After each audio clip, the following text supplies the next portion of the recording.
As government spending skyrockets and inflation surges, the Australian Treasurer Jim Chalmers faces mounting pressure ahead of the budget. And for more, I'm joined by Mark Wild from MW Wealth. Mate, what factors are contributing to this surge in inflation here in Australia? Tell us. So many factors. We'll be here all day if I went through more. But Dr. Jim Chalmers from the Labor government has come out and said, everyone cool your spending. We can't maintain inflation at the level it's at.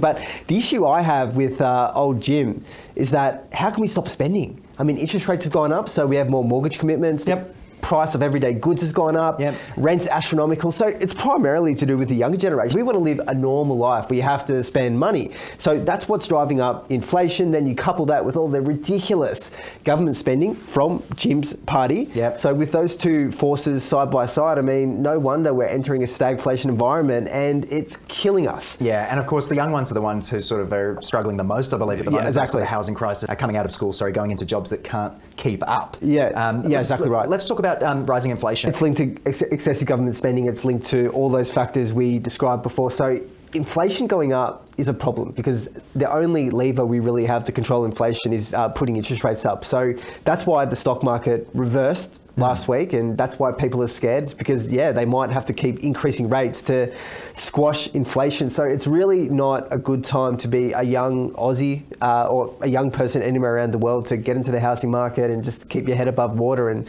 survive. Yeah, Mark, I miss the 90s. That's just me. How does Jim Chalmers, though, handle pressure amidst all of this? What are you seeing? What are people saying about his decisions? A Labor MP is always going to be attacked, but I try not to get too involved in the policy making. But how can I not? I mean, if you're spending a ridiculous amount of money and he knows of all these pressures on Aussies that's driving up inflation, there needs to be another avenue to curtail inflation without raising interest rates. The fact that it looks as though interest rates may increase from a cut to now potentially increasing is why stock markets are really jittery at the moment and going backwards. How do you reckon people could actually sort of realistically cut spending? You mentioned day-to-day groceries and things like that. We've obviously seen the big supermarkets get under a lot of trouble for price gouging recently. Yep.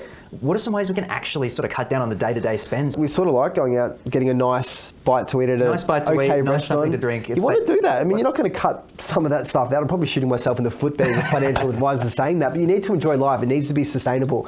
But I'm very big when it comes to budgeting. People are very adamant it's the small stuff that gets you, but I'm not like that. I think it's the big stuff that gets you because you can control your discretionary spending to some extent. It's things like your rent or your mortgage commitments or large monthly recurring expenses like a gym membership that might be too exotic, so to speak. So it's stuff like that that kills people. And with the environment we're in, you can't control that. So that's why inflation's going up, and it's creating a really dangerous or uncertain environment in markets. I mean, you look at some super funds recently, they've been absolutely smashed. So if I was the general person out there, I'd be calling up my super fund or whatever investments I have and really get an idea of their philosophy on managing this stagflation environment. If you don't like what they say, it probably means to some extent they don't know what they're doing, and you should sack them and find a super fund that has a clear plan to navigate this uncertain economic environment. Sort of take back your power financially, so to speak, and get involved. You have your choice, so give it to someone that you trust and who you align with on how they can potentially manage the issues that are out there at the moment. Yeah, no doubt you and I will be keeping an eye on it moving forward. But Mark, thanks for joining me in the studio.